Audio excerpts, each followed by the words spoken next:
This Gxcc racing action powered by Dunlop is brought to you by SPX Logistics, Dunlop, RME Bearings and Transmission, and driven by Bikers Warehouse.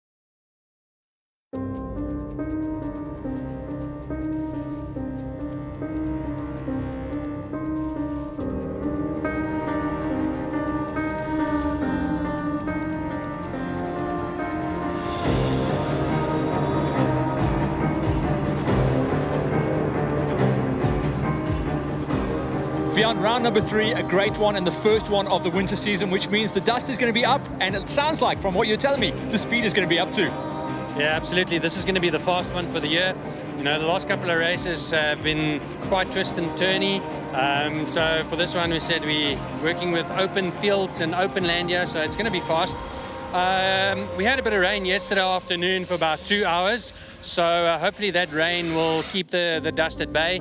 But I'm sure after the quads have gone through, they will dry it out and we'll see some dust here.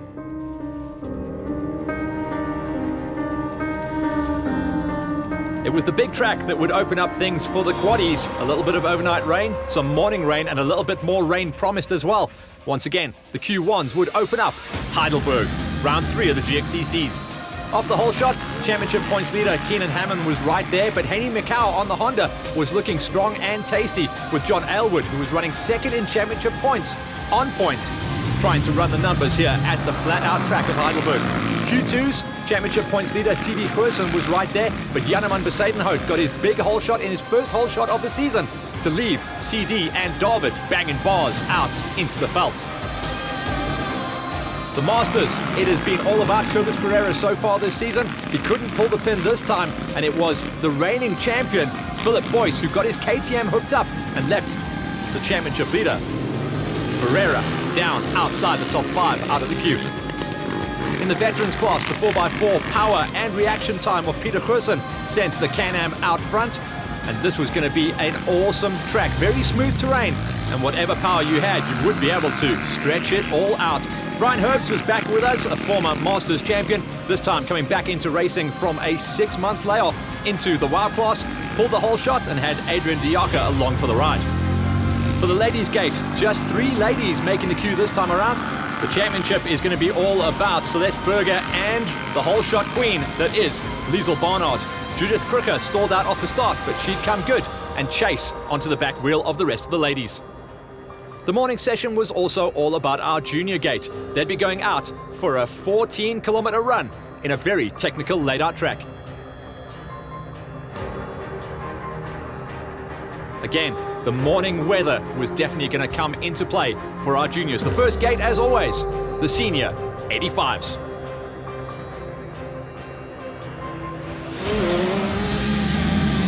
Tommy Scales has been the man to beat, and this is why. He is unstoppable off the line, and then he runs into clear air, leaving everyone to pick up the pieces. Scales, once again, the man to beat off the queue. In the Junior 85s, Clarkey has found that mojo in 2021, and once again, he pulled the pin, leaving chaos off his back wheel with around about 6 riders going down. Clarkey had clear air and a huge buffer on lap number 1. On the 65s, Jaden Alves pulled the big hole shot, leaving, unfortunately, Matty Mayer going down on the gas. He would have to plow the field from very last place to try and get those points on the plate. Matty should be running inside the top 5. And then on the 50cc's, a new hole shot. Normally it's Jean-Luc van der Westhuizen, who is the hole shot machine this time around. Wilco Deploy saw clear air, leaving van der Westhuizen and his sparring partner, Milan, to do the chase down. Let's talk about the juniors for a second. Once again, record numbers for the juniors. That's been the theme of Gxcc for this year. Talk to me about the juniors and their lap. Well, the juniors, they've got a 15K lap, and we're keeping them on the inside. So they're not going to go out to the far side of the farm or have any road crossings or anything like that. Their track is really tight and twisty. You won't believe it, but there's places where the track is literally 20 meters apart, but they can't even see each other. Grass are growing over 2 meters high, and we literally cut a maze for them to stay in. So they're going to have a lot of twists and turns. I had the guys pre-run the route for me yesterday afternoon, and they said they love the junior route. So they're going to have some fun out there. Not long after the junior and quad start, though, the heavens opened and freezing cold rain fell down, causing problems and grip issues. Cornelius Ace got a number 8 with Caitlin Della Rosa rocking her way to a number 7 ride, splashing through the mud, but it did dry up a little bit later on in the 2-hour racing format that the kids ran out on. Peter Meyer was good enough to climb up inside the top 6. He was the first of the podium places coming into this round. And it was freezing cold conditions for the kids in their 2-hour race in the morning session. Marley Labuskakny was up there inside the top 5 with Declan Richards, one of the highest placing rides of his season so far, to get a number 4 finish going. And then the kids that broke their way into the top 3 are the guys going for the championship. Derek Milan, definitely a key rider and a key player to watch out for in his last season of 50cc racing as well, rocked his way to a number 3 ride. Not too many problems on the day, just outboxed and outfoxed by the rest of the kids up the road. Milan, though, still in the mix. John-Luc van der Westhuizen, the championship points leader, looking in good form. He didn't get the whole shot, and he was in a little bit of traffic. He really had to fight for the points this time around. Second place keeps JL in the running as he rolls forward into round number 4. A new winner and a new hole shotter on the season. Also a rider that looks to be moving up into the 65s come the end of this season and going forward into 2022. Wilco Deploy put one over on the rest of the field and found the flat-out and relatively technical terrain to his liking. A new winner on the season, a new winner on the championship. Deploy on top at Heidelberg. Confirmation then of Deploy getting the win, but JL stays in the mix. Solid points for a number 2 spot for Van der Westhuizen, with Milan, Richards and Labuskakny taking us to a number 5 spot, but it's Deploy who has the award for round number 3 as the winner. On the 65cc gate, as always, the biggest gate of the morning session as we go racing. New blood into the 65s. Christian Bellingham Buller getting the job done in number 10 with Josh Spencer, who's been on this gate for a couple of seasons now, getting his way inside of a number 9 spot. The top Kawasaki that runs on the field at the moment in the 65s is Ben van Schalkwijk. Normally, he's running inside the top 6. Problems on the day, though. He dropped down to a number 8 this time around.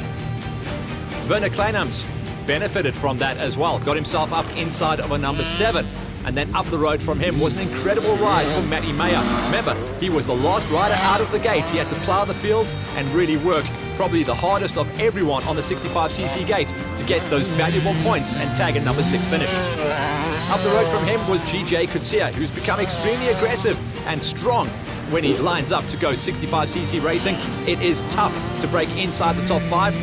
JG is on point though with a number 5 finish. Mackenzie Bam had a rough day at the office, boxing with a couple of riders out there, banging bars, going down a couple of times and fighting the elements. Mackenzie though still stays good on championship points with a number 4 ride. Corbin Muller, since getting picked up in the early part of the season by the Rubine Racing squad, gets himself onto the box once again with 3rd place. Watch out, he seems to be a rider on form at the moment, getting a ton of podium placings at every single event we go to. The top 2 were light years ahead of the rest of the field though. Pole shotter Jaden Els did a good job. Only went down the one time, and the one time was of course in front of our camera crew. Jaden Els though picked himself up, didn't lose too much time, and recovered for a number 2 finish on the day, which meant there was only one rider up the road from him, and that was this dude. Hanyu de Kock is absolutely charging at the moment. Also a rider that's potentially going to be breaking out next season to go up. He is on a growth spurt, and it is wins. Hanyu de Kock, the very last of the Mohicans, on top once again, ahead of Jaden Els. That's the championship to watch out for as we roll into round number 4, with Muller, Bam, Kutsia, and a standout ride for Meyer getting all the way from last place up into the points onto a number 6.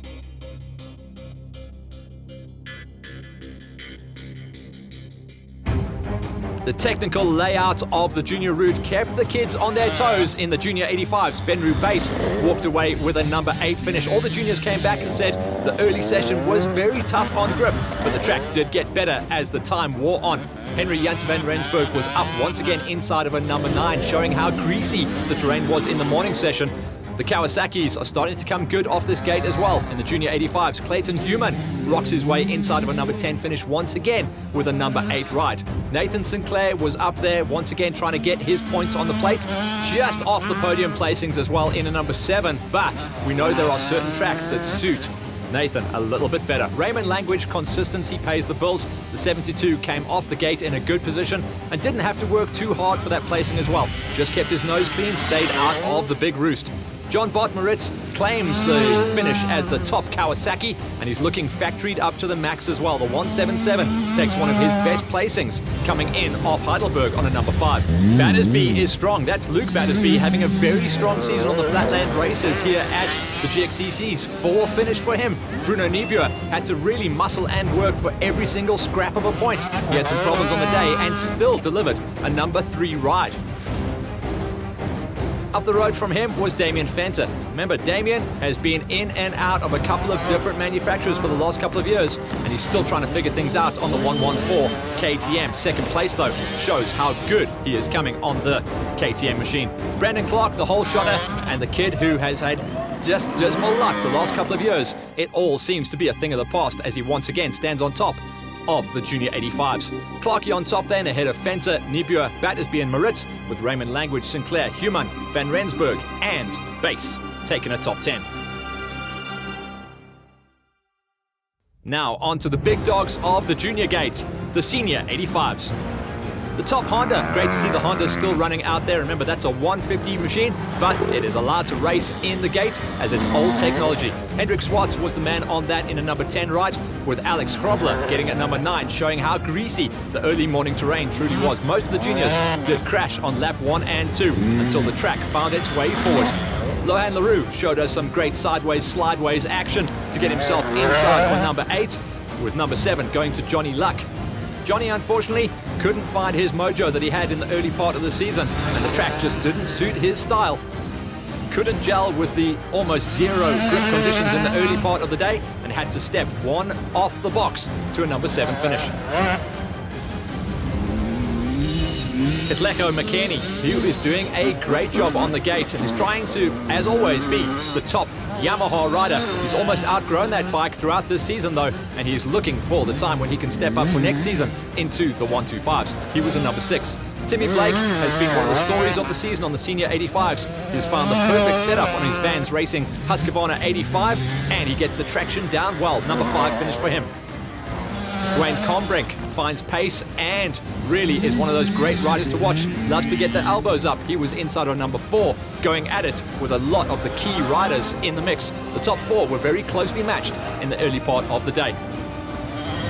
Lucian Mayer was up there inside of a number 3. Number 2 going to Kobus Bester in his first season on the 85s. Remember, he is just going to get better and faster as time goes on. But there was no beating the whole shot superstar and the kid that is near unstoppable on the senior 85s in almost every single race he enters throughout 2021. Once again, Heidelberg, round number 3 of the Gxcc's, was all about Tommy Scales. Confirmation of Scales on top once again. Consistency is coming to the hands of Bester with Mayer, Combrink and Blake there. McKinney, the top Yamaha rider. Johnny Luck just off the box in 7, ahead of LaRue, Krobler and Swartz. Let's talk about the quad loop then. Tell me about the senior loop. It's a big 45K, but it's going to be a fast one, like you say. Yeah, it's 45Ks. It's going to be quite fast. The guys will start off with a lot of twists and turns. They're going to cross down to the bottom part of the farm where they will get some water and mud. We'll keep an eye on it, but I'm sure they're going to have some great fun there. And then from there on, again, a couple of twists and turns back. And when they go up to the road crossing, across to the other farm, it's going to be flat out. That's a place where the guys with the big 500s can open it up and see what they can do on top end. I'm sure that's why they buy the bikes. They want to go fast. Yes, indeed. The quads were going to be able to stretch the cable on those big 45s. Judith Crooker stalled out off the line and stalled out in a couple of positions off the track. She would walk away with a number 3 finish, but still good points for the championship. Liesl Barnard hooked up the big Can-Am 4x4, and it helped her out big time when she came to the mud box and the top end speed on the course. But she couldn't hold the pace of our eventual race leader. Liesl Barnard was going to tag a number 2 finish, but she'd be climbing up in the championship order. Celeste Berger, who is desperate to get that big number 1 plate, is looking on form at the moment. She hasn't really put her foot wrong in the 2021 championship so far, and even though the speeds were high on a relatively stock bike, Celeste Berger walked away with another win at the Heidelberg high-speed event. The Wild class just gave us 3 guys going off the gate. Henning Pretorius is getting more comfortable with the format of Gxcc racing, and he walked away with a 3rd place ride. The morning session was where the guys really paid their school fees. That was where the mud was down and the cold temperatures were absolutely perishing the guys out there in the morning session. Adrian Diache arrived at the mud bog that was branded this time around by Moto Cartel and just had to tippy-toe his way through. He very nearly pulled the whole shot in the morning session, but on the day had to fight out for a 2nd place out on the terrain.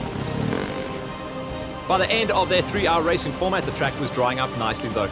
Back into racing after not completing races for 6 months. Brian Herbst, a former Masters champion, was back into it, dipping a toe into the murky, muddy waters of Gxcc racing once again, this time on the Wildgate, walking away with an expected win. But remember, at one point on the day, Brian was actually sitting in a top 5 overall and chasing the cheese. Confirmation of Herbst on top once again with some stellar lap times ahead of Diache and Pretorius in the ladies. It was Celeste Berger once again on top, beating out the 4x4 Can-Am of Barnard. Our new gate on the season is the Quad Veterans. So cool to have different age categories and allow different riders to shine when we go out there Gxcc racing. Davy de Vet is the top Honda off this queue, and he is sitting inside of a top 4 for the championship as well as we near the halfway marker of the season. Davy de Vet, number 4 ride this time around.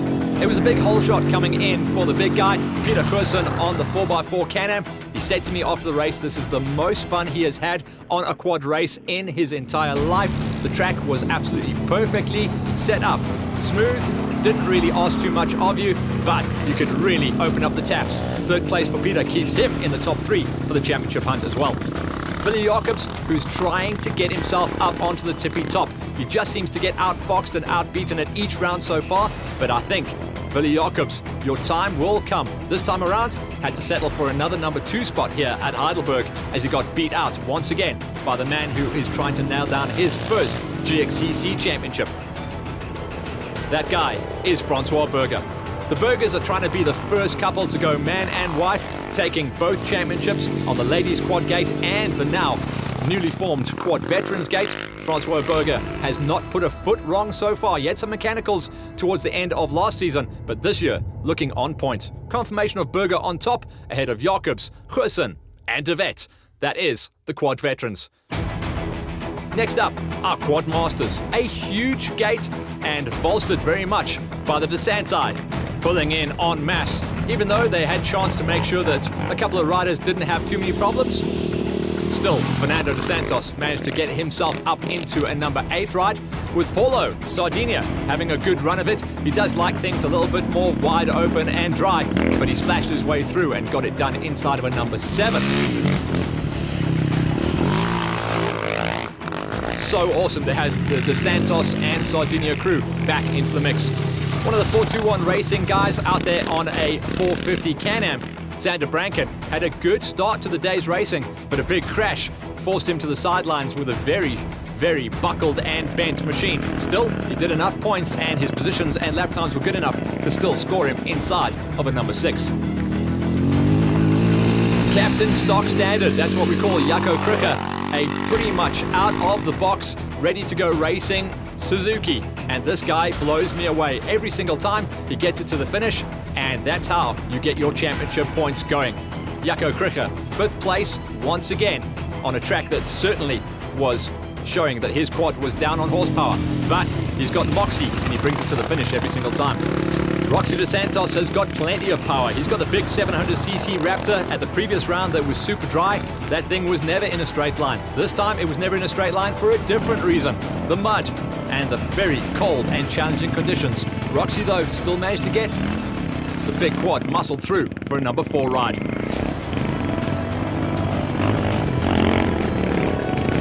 Third place this time around for Cobus Ferreira. He had a challenging gate, couldn't get the whole shot, got boxed out and then had to spend lap 1 and 2 plying his way through the traffic.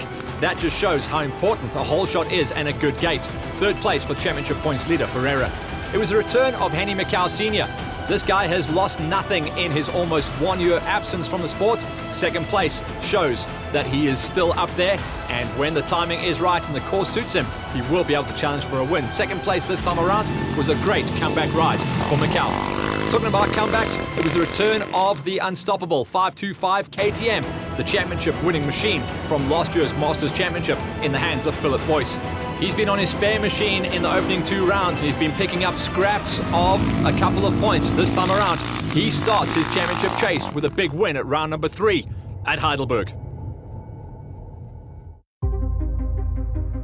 Confirmation, Boyce on top for the first time in the season at round number 3, with Henny Macau Sr. robbing valuable points for the rest of the championship players. Ferreira in third, ahead of Roxy dos Santos and Krige, rounding out the top 5. In the Q2 gates, family is everything and friendship is even more important. Getting to the finish is what it's all about.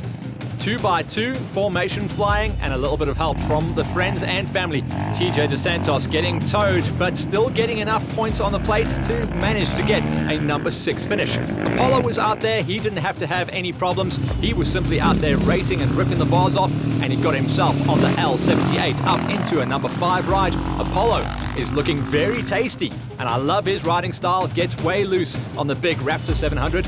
One of the guys that can seriously hang off it and muscle it into every situation. 5 is going to keep him in the championship chase as well. Stefan Ferreira, who's had a ton of mechanicals in the last couple of seasons, seems to be putting one together. Even though the start of the championship was a rough one, 4th place is going to make Stefan Ferreira jump up in the championship racing order. He definitely found a track that suited his riding style. Rian Dick, for the last couple of seasons, we've called him Mr. Number 3. He's taken so many third places on races and in championships. He seems to have settled into his rhythm. He's had a very strong start to the 2021 campaign. Third place will also keep him in the championship chase, as he looks like he is cementing his number 2 spot on the series. Second place on the day at round number 3 at Heidelberg shows the maturity that is inside the helmet of CD Grossen. When he can't win, he is out there consolidating points and building his buffer in the championship. The kid on the 500cc KTM out of Fast is looking faster every single time we go out. He said he battled with a little bit of top end, but he still rocked his way to a number 2 finish and stays as championship points leader. On the day though, Janeman Besadenhout got the big hole shot on the 690 hybrid built machine, and he never looked back. He had the legs on the top end, he had the handling in the flatlands, and Janeman Besadenhout walked away with his first ever Gxcc win, and with that, his first ever win on the new 690. Janeman, you've been a key rider developing these new bikes, these hybrids. Obviously, it's been dialed in, hey? Nee, David, jong, hy het my baie lekker gehelp en ek weet, as dit nie vir hom was, so ons nie hierdie masjiene gedevelop het nie. Ek het bietjie gesukkel met die clutch en so aan. Nog nie lekker op pace geweest nie, maar ja, vandag was lekker. Ek dink ons is nou daar. Sal maar sien met die volgende. And this was the fast track as well, so you needed these ponies? Ja, nee, dit was 'n uitstekende baan vir die 690s. Hulle het hulle mooi gedra. Modder het bietjie gepla, as jy water slaan dan is ons bietjie dood, maar ja, ons goedjies om uit te soek. Klein goedjies om uit te sorg, as ons reg. CD, it's been a great start to the championship. Round number 3, I suppose, was going to be the big question mark. I think you've answered that this time. Second place, still points leader. I'm really glad I'm still points leader. It was a difficult race with David still in the front and Janeman behind him. But I'm glad I did it and I'm glad I got it done. Tell me about the rest of the season then. This was a fast one. How was the big 500? It was good. It was a bit underpowered on the top end, but we will still work on that. And yeah, I can't argue with the bike. Fast start, and Adrian Rano does an amazing job keeping it on the top of its feet. Confirmation of Janeman, a new rider on top in the Q2. CD Gross in second place, but he stays as points leader ahead of Rian Dick, Ferreira, dos Santos and dos Santos rounding out our 6 rider finishing complement. In the Q1s, the first riders that went out the gate, they had challenging conditions to work with out at Heidelberg as the rain came down super early on them.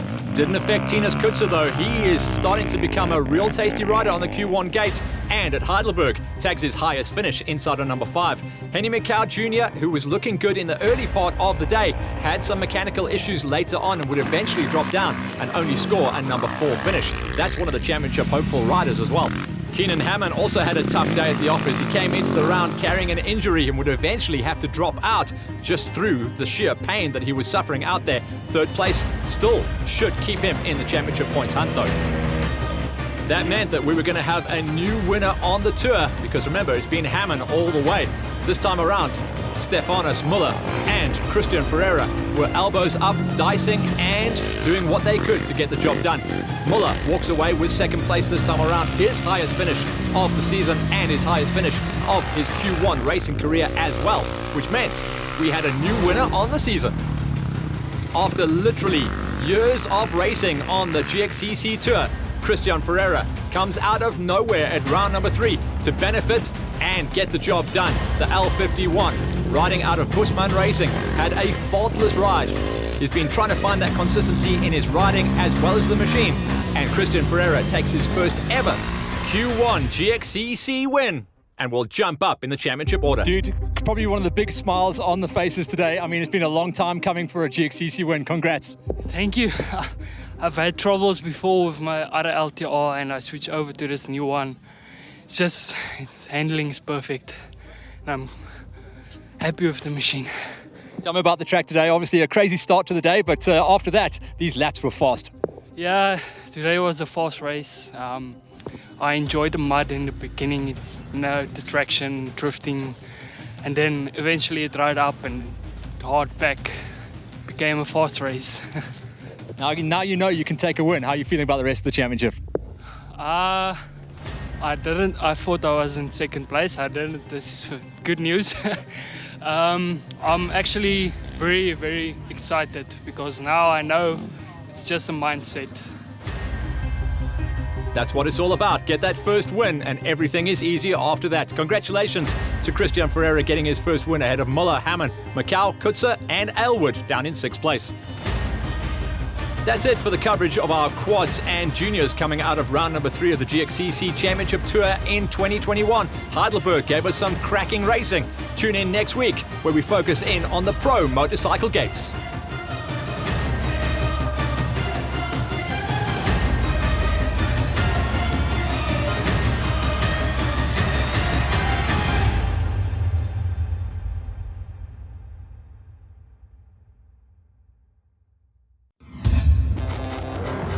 This Gxcc racing action powered by Dunlop was brought to you by SPX Logistics, Dunlop, RME, Bearings and Transmission, and driven by the Bikers Warehouse.